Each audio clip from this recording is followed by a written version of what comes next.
Miss world आणि बॉलिवूड अभिनेत्री ऐश्वर्या राय आणि अभिनेता अभिषेक बच्चन यांच्या घटस्फोटाच्या चर्चांना सध्या उधाण आलंय. सोशल मीडियावर तर ऐश्वर्या आणि अभिषेक यांचा घटस्फोट चर्चेचा मुद्दा बनलाय.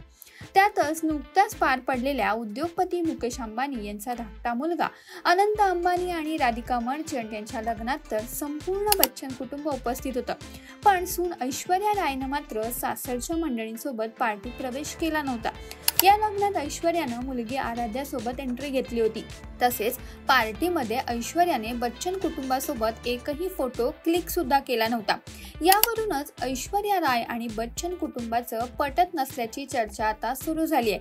आणि त्यातच आता अभिषेक बच्चननं केलेल्या एका कृतीमुळे चाहत्यांना आणखीनच धक्का बसलाय.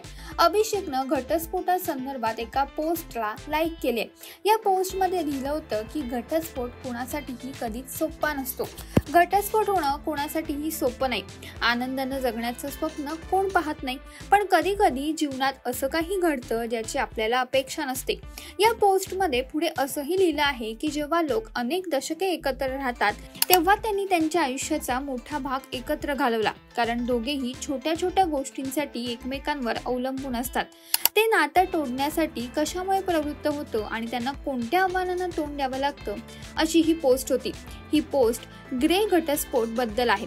हीच पोस्ट अभिषेक बच्चननं लाईक केली आहे. त्यामुळे ऐश्वर्या आणि अभिषेकचा ग्रे घटस्फोट होणार असल्याचं बोललं जातंय. पण ग्रे घटस्फोट आहे तरी काय ते समजून घेऊयात. आज जगभरात अशा प्रकारच्या घटस्फोटाचं प्रमाण वाढलं आहे. यामागची कारणंही वेगवेगळी आहेत. ग्रे घटस्फोट म्हणजे लग्नाच्या 50 वर्षानंतर होणारा घटस्फोट. अनेकदा दीर्घकालीन संसारात राहिल्यानंतर जोडपं विभक्त होतं. ही जोडपी अनेक वर्ष किंवा अनेक काळ विवाहित असतात, पण शेवटी ते वेगळं होण्याचा निर्णय घेतात. यालाच ग्रे घटस्फोट असं म्हटलं जातं.